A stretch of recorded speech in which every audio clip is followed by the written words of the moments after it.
Welcome back, 8:43. We know it's been a deadly week from avalanches, multiple fatalities in some of Utah's mountains. Yeah, tragic. 2 of them in Wasatch County near Midway. Mika is standing by live for us right now with what people who venture into Utah's backcountry need to know. Mika. Yeah, guys, we're here live in Charleston. I am joined by Utah Avalanche forecaster Craig Gordon. Thank you so much for joining us out here this morning. Hey, thanks for having me. Really appreciate it. You know, let's start off. You folks just released a new report yesterday. There was, a fatal avalanche involving a father and a son last Wednesday, just west of Midway.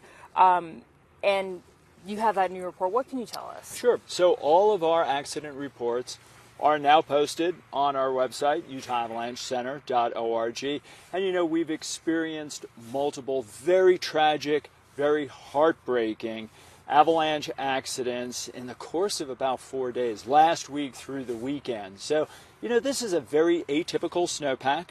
It's really dangerous for this time of year, and we're advising anybody headed into the backcountry, you got to be armed with the latest avalanche forecast for the zone you plan to travel in. Of course, utahavalanchecenter.org is the one-stop shop for all things avalanche. And speaking of avalanches, so because we are near Midway, and what is the avalanche danger looking like in this area and surrounding areas? Yeah, so, statewide, our weather patterns are so different and so unique with their own characteristics. And so that makes different layering within the snowpack. So it's not a one-size-fits-all weather forecast, and it's not a one-size-fits-all avalanche forecast. So, just over our shoulders here, we've got the Wasatch back, and we've got Mount Timpanogos and Cascade and American Fork, where the avalanche danger on a scale of 1 to 5 right now is a level 3. Considerable avalanche danger. Over your shoulders, the high Uintas, and the avalanche danger there is high. So across the state, we just encourage anybody that's headed out to be checking those current conditions, know the kind of avalanche dragon they're dealing with, and remember, avalanche avoidance, that's the big ticket item, because what we're seeing is any avalanche that's triggered right now is breaking to a weak layer that formed during that 6-week dry spell in January, and then last week we stacked a very dense, cohesive slab on top of that. That's making avalanche conditions really tricky for us for this time of year in particular. Right.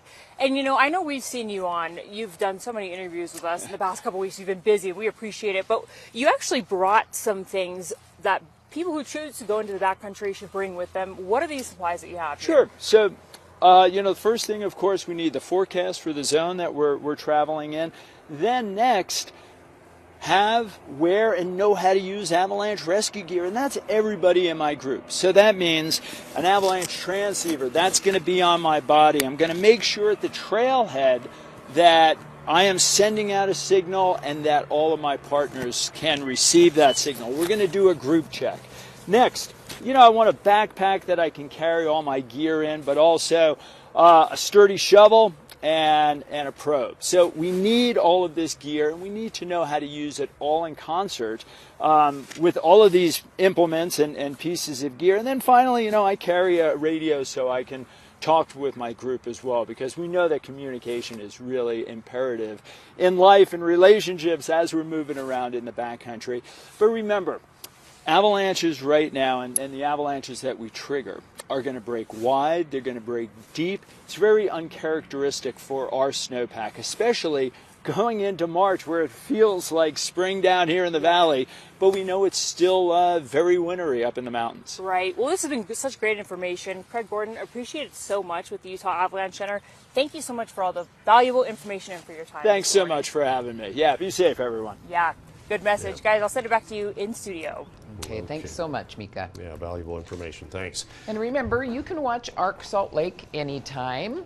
You can watch on your phone, on your tablet, your TV. You can rewatch some of these segments and check out highlights from all of our newscasts on the ARC Salt Lake YouTube page. We post those interviews. You can scan that QR code right there on the screen or go to our website and find the link.